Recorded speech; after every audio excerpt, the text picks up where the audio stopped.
Hey, this is Aaron Rabinowitz for CreativeCow.net. In part 1 of our horror text tutorial, I showed you how to make scary text dissolve onto the wall. But when we left, it didn't quite look like it was on the wall. Also, we wanted it to bleed or run a little. So let's do that first.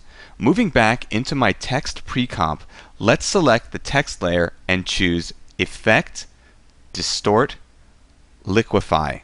This is a very powerful effect with many features and uses, and we're going to use it to make our letters drip.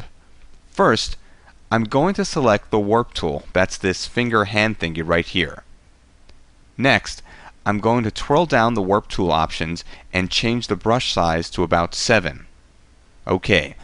Also, I'll set the brush pressure all the way up to 100, which will allow the warp tool to really distort the layer when we work with it. Which, by the way, is now, so let's just get to that.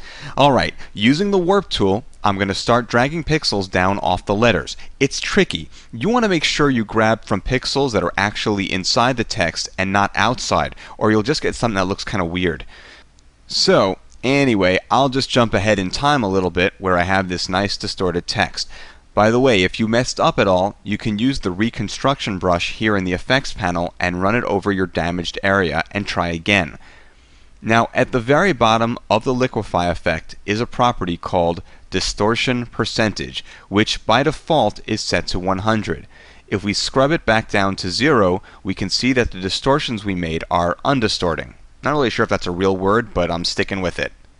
The idea is that if we animate this value over time, our text will distort over time, creating a bleed or running of the pixels. So let's do that. At 1 second and 14 frames, when most of our text becomes visible on the wall in our main composition, let's start having it drip by setting a distortion percentage keyframe with a value of 0 by setting it to 0 if it's not there already, and clicking on the stopwatch to create a keyframe. Then, move down to the last frame of animation in the timeline and set the distortion percentage value to 100%. Okay. By the way, you can set that value as high as 200%, but you can see after about 100% or so, things start to get pretty funky. Okay, I'll undo that. So with that done, we'll jump back into our main composition and do a RAM preview where we can see our text appearing and then bleeding. I should point out that there's a lot more to the Liquify effect than I could cover here. For more information, check out Graham Quince's tutorial at Creative Cow on using the Liquify effect to create movement in a still image. Anyway, our text is still not feeling as if it's really part of the scene. So let's change the transfer mode from normal to multiply. Right, mate. That's looking bloody fine, it is. Bloody fine. Well, maybe not quite, and that accent's pretty cruddy.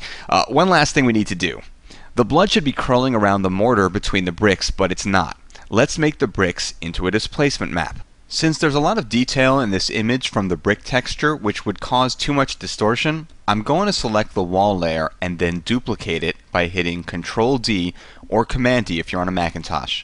Then I'll pre-compose it by selecting the layer and choosing Layer, Pre-compose. And then in the new pre-composition, I'll select the wall layer and choose Effect, Color Correction, Tint, which will make it black and white. Then I'll choose Effect, Blur and Sharpen, Fast Blur. Then, in the Effects panel, I'll set the blur amount to 7. OK.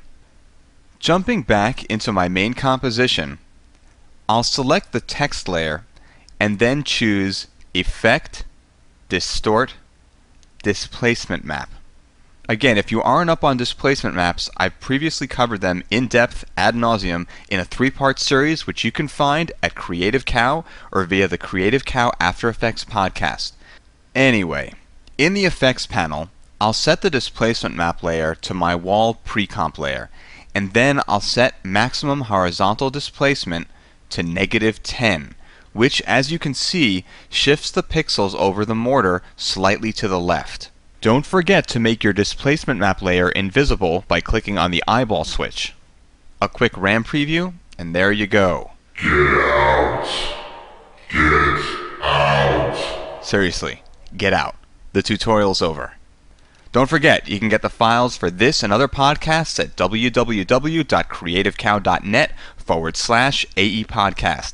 Once again, this is Aaron Rabinowitz for CreativeCow.net.